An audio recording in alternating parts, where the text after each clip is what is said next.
Assalamualaikum warahmatullah. Kembali lagi bersama saya, Vena di channel Ruang Sunyi, yang akan menemani malam kesendirianmu. Sebelum masuk ke ceritanya, tarik selimutmu, matikan lampu kamarmu. Mari simak ceritanya.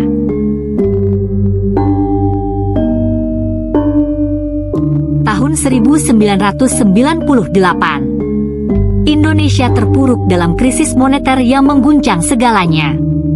Harga-harga melonjak tak terkendali, ribuan kehilangan pekerjaan, dan kota-kota besar dipenuhi wajah-wajah asing yang datang dari pelosok kampung dengan harapan bisa mengubah nasib. Di sebuah terminal tua di pinggiran kota, duduk seorang perempuan separuh baya bernama Laksmini. Ia mengenakan kebaya lusuh dan membawa tas besar berisi pakaian serta setumpuk harapan. Wajahnya terlihat lelah, namun matanya menyimpan semangat yang masih menyala.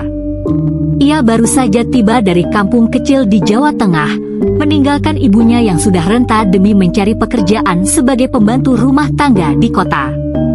Demi beras dan obat untuk ibu, gumamnya dalam hati. Hujan gerimis mengguyur aspal terminal yang retak-retak, dan langit kelabu seakan ikut menyesaki kesedihan yang mengendap di dada Laksmini. Sesekali, ia melirik selembar kertas lusuh yang dilipat rapi dari saku bajunya. Tertulis alamat majikan yang katanya akan memberinya tempat tinggal dan pekerjaan. Tak lama, sebuah angkot berderit pelan berhenti di depan bangku terminal. Laksmini berdiri dan menghampiri sopir yang tampak terburu-buru. "Pak, ini alamatnya di mana ya?" tanyanya lirih sambil menyodorkan kertas itu. Sopir membaca cepat, lalu mengangguk. "Naik, Bu. Nanti saya kasih tahu turunnya di mana." Tanpa curiga, Laksmini naik ke angkot kosong itu. Tak ada penumpang lain. Hanya suara hujan dan desiran angin yang membelah kota yang perlahan tertelan malam. Angkot itu berhenti mendadak di depan sebuah rumah tua bergaya kolonial Belanda.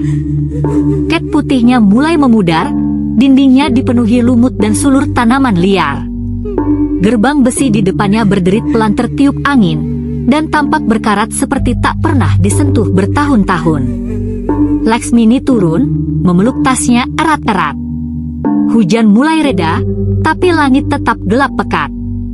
Ia membuka gerbang tua itu dengan sedikit tenaga. Derit besi menimbulkan suara serupa jeritan panjang, mengganggu, namun entah kenapa terasa menyambut. Ia menapaki jalan setapak menuju pintu kayu besar berwarna coklat gelap. Laksmini mengetuk pelan. Tidak ada jawaban. Ia mengetuk lagi, lebih keras. Beberapa saat kemudian, pintu itu terbuka. Muncul seorang perempuan cantik, dengan rambut disanggul rapi dan mengenakan gaun biru tua berbahan mahal. Wajahnya tenang, namun sorot matanya tampak kosong. "Selamat malam, Bu. Maaf mengganggu. Saya Laksmini, saudara jauh Bu Neni. Katanya ada pekerjaan di sini." Laksmini bicara hati-hati, mencoba sopan. Tangannya yang kasar menggenggam tasnya erat. Perempuan itu menatapnya beberapa detik sebelum tersenyum tipis. "Oh, iya, dari Bu Neni ya. Masuklah. Namaku Reni." Laksmini mengangguk dan melangkah masuk. Interior rumah itu jauh lebih megah daripada luarannya, namun terasa dingin dan sunyi. Aroma bunga melati bercampur obat-obatan menguar samar dari dalam. "Kami tinggal bertiga di sini," ujar Ibu Reni sambil mempersilahkan Laksmini duduk di kursi rotan panjang. "Aku, suamiku, dan ibuku." Ibu sudah tua, hanya duduk di kursi roda, dan tak banyak bicara. Laksmini mengangguk, memperhatikan sekitar. Hiasan-hiasan antik menghiasi dinding, dan di ujung lorong, ia sempat melihat siluet seseorang duduk membelakanginya, diam seperti patung. "Pekerjaanmu sederhana," lanjut Ibu Reni, suara lembut namun tegas. "Membersihkan rumah, memasak, kadang memandikan dan merawat ibuku." Laksmini sedikit bingung. "Maaf Bu, Kamar di loteng. Ibu Reni menoleh perlahan. Iya. Jangan pernah buka pintunya. Sekalipun. Suasana mendadak mencekam. Tak ada suara selain detak jam tua di sudut ruangan dan desir hujan yang kembali mengguyur pelan. Kalau begitu, mulai besok kamu bisa bekerja. Nanti aku antarkan ke kamar istirahatmu. Pagi masih buta saat Laksmini terbangun. Langit di luar jendela kamar gelap kebiruan, tanda subuh baru menjelang. Ia membasuh muka di kamar mandi tua yang berada di belakang dapur, lalu segera memulai pekerjaannya. Dapur rumah itu cukup luas, dengan lemari kayu tinggi, rak-rak tua, dan sebuah kulkas tua yang berdengung pelan. Tak lama kemudian, Ibu Reni masuk ke dapur dengan langkah ringan, mengenakan daster bersih dan wajah yang tampak segar. Pagi, Bak Laksmini, sapanya datar. Pagi, Bu. Ibu Reni membuka kulkas dan mulai menunjuk beberapa bahan. Ini ada telur, sayur, dan daging. Biasanya untuk sarapan cukup yang ringan. Siang kamu bisa masak sop. Nanti malam mungkin kamu makan sendiri. Aku dan suami ada acara. Laksmini mengangguk. Baik, Bu. Sekarang, tolong buatkan kopi hitam untuk Pak Sueb, suamiku. Dia biasanya duduk di depan rumah saat pagi. Tanpa banyak tanya, Laksmini mulai menjerang air dan menyiapkan kopi hitam pahit sesuai permintaan. Aroma kopi segera memenuhi dapur, mengimbangi udara dingin yang menyelinap dari celah dinding. Dengan hati-hati, ia membawa secangkir kopi ke teras depan. Di sana, duduk seorang pria paruh baya bertubuh tegap dan berkumis tebal. Ia mengenakan sarung dan kemeja tipis, menatap jalanan kosong sambil menghisap rokok kretek. Pagi, Pak. Saya Laksmini, pembantu baru dari kampung, ujarnya sopan sambil menyodorkan kopi. Pak Sueb menoleh, menatapnya dari kepala hingga kaki.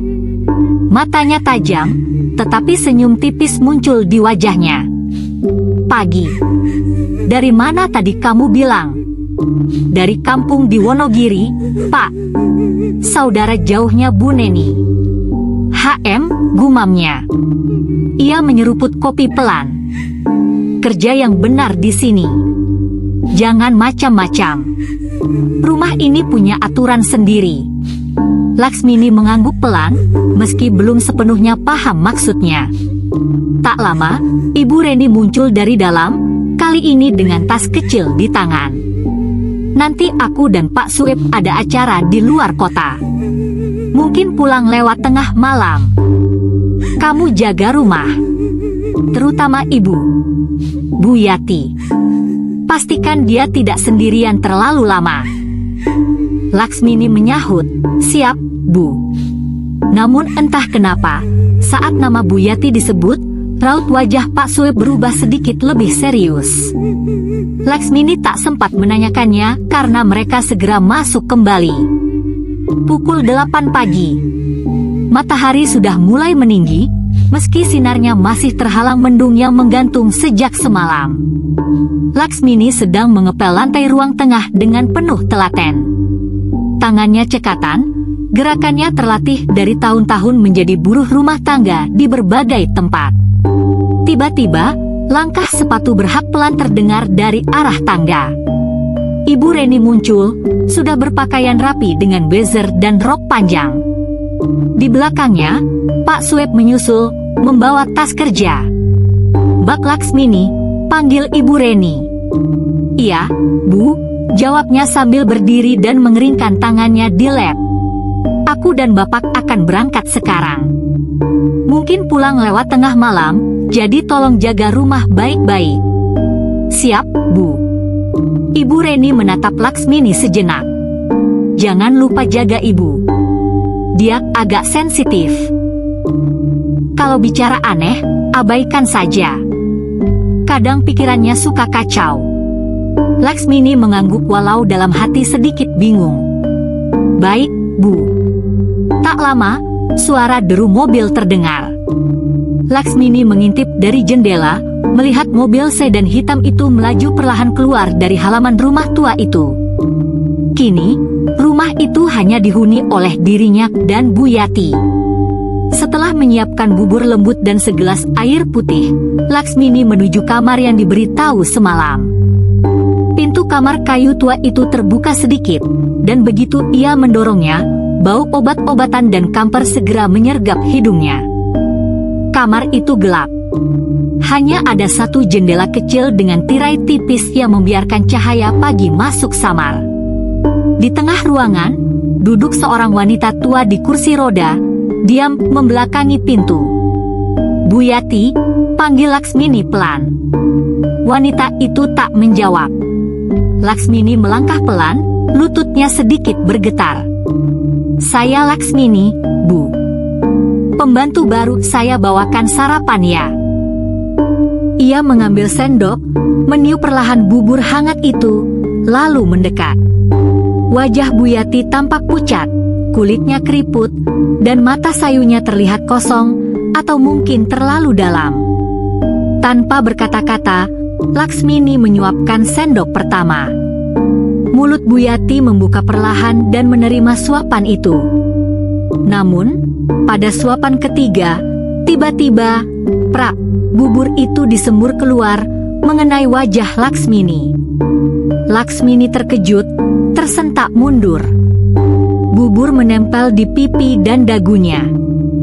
Ia menahan napas, menatap Bu Yati yang kini tersenyum, senyum yang bukan sekadar senyum orang tua. Ada sesuatu yang aneh. Matanya menatap lurus ke depan, seolah sedang melihat seseorang yang tak ada di sana. Saya minta maaf, Bu. Saya bersihkan dulu ya, ucap Laksmini lembut, mencoba tetap tenang. Ia mengambil kain basah dari nampan dan mulai mengelap wajahnya sendiri, lalu membersihkan tumpahan bubur di kursi roda. Hari-hari berlalu dengan ritme yang aneh di rumah tua itu. Setiap pagi, Laksmini bangun lebih awal dari matahari. Ia membersihkan rumah, menyiapkan makanan, dan seperti biasa, menyuapi Bu Yati di kamar yang selalu temaram. Namun, ada satu hal yang tak pernah berubah, sikap Bu Yati yang dingin dan menolak kehadirannya. Setiap kali Laksmini masuk, wanita tua itu akan memalingkan wajah, mengerutkan kening, atau bahkan memberi isyarat tangan seperti mengusir. Jika dipaksa makan, kadang ia menyemburkan bubur atau menjatuhkan gelas air dengan sengaja. Meski begitu, Laksmini tetap sabar. Ia tak pernah membalas, hanya mengelap tumpahan, membersihkan lantai, dan mencoba bicara pelan. Maafkan saya kalau ada yang salah, Bu. Saya cuma ingin bantu. Bu Yati tetap membisu. Hanya tatapan matanya yang tajam, seolah menyimpan sesuatu, bukan sekadar benci, tapi lebih dalam dari itu. Sesekali, Laksmini merasa wanita tua itu menatapnya dengan ketakutan, seolah melihat bayangan masa lalu yang kembali menghantuinya. Di luar kamar itu, rumah selalu sepi.